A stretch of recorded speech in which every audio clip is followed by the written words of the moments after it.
आवाज थी एक माँ की और सामने खड़ी थी उसकी बहू। आंखों में आंसू, दिल में टूटन और हाथ खाली।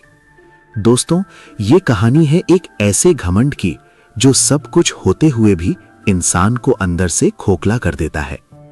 उत्तर प्रदेश के एक छोटे से गांव में रहते थे शिव प्रसाद, सीधे साधे इंसान, और उनकी दो बेटियां, कविता और रीना। कविता शांत, समझदार और दिल की बेहद साफ। रीना खूबसूरत, तेज, लेकिन अंदर से घमंड से भरी। गांव में हर कोई कविता की तारीफ करता, ऐसी लड़की तो भाग्य वालों को मिलती है। और बस यही बात रीना के दिल में चुभने लगी। मैं उससे बेहतर हूं, फिर भी सब उसकी तारीफ क्यों? यही सोच धीरे धीरे जलन में बदल गई। समय बीता और दोनों की शादी तय हुई। कविता की शादी हुई मोहन से, एक मेहनती किसान। छोटा घर, सीमित साधन, लेकिन दिल बहुत बड़ा। रीना की शादी हुई विक्रम से, शहर का बड़ा व्यापारी। बंगला, गाड़ियां, नौकर चाकर, सब कुछ। रीना मुस्कुराई, अब देखती हूं कौन ज्यादा खुश रहता है। शादी के बाद दो अलग अलग दुनियाएं शुरू हुईं।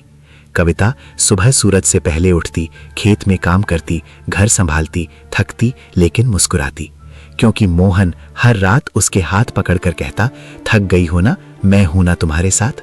और यही उसकी सबसे बड़ी दौलत थी। वहीं दूसरी तरफ रीना आलीशान कमरे में थी, महंगे कपड़े, लेकिन दिल अकेला। विक्रम के पास समय नहीं था और सास के पास सिर्फ ताने। दहेज क्या लाई थी तू, काम भी ढंग से नहीं आता। रीना पहली बार समझ रही थी, दौलत सुकून नहीं देती। फिर एक दिन विक्रम का बिजनेस डूब गया। घर के गहने बिक गए, नौकर चले गए और सास का प्यार गुस्से में बदल गया। अब क्या काम की तू? रीना के पास ना इज्जत बची, ना सहारा, और आखिरकार उसे घर से निकाल दिया गया। बारिश की एक रात रीना भीगी हुई, टूटी हुई अपने मायके पहुंची। दरवाजा खुला, पिता सामने थे। बेटी, क्या हुआ? और बस रीना फूट फूट कर रो पड़ी। कुछ ही देर में कविता भी वहां पहुंच गई। उसने कुछ नहीं पूछा, बस गले लगा लिया। रीना रोते हुए बोली, मैं हार गई दीदी, मेरा घमंड हार गया। कविता ने धीरे से कहा, हार नहीं, तूने आज सीख लिया है। अगले दिन कविता उसे अपने साथ ले गई, खेत में, दुकान पर, हर जगह।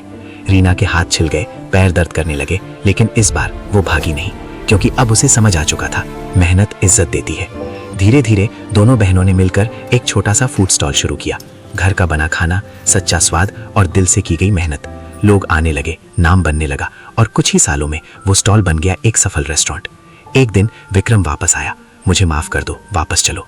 रीना ने उसकी आंखों में देखा और शांत आवाज में बोली, जिस दिन मुझे सहारे की जरूरत थी, उस दिन तुमने मुझे छोड़ दिया।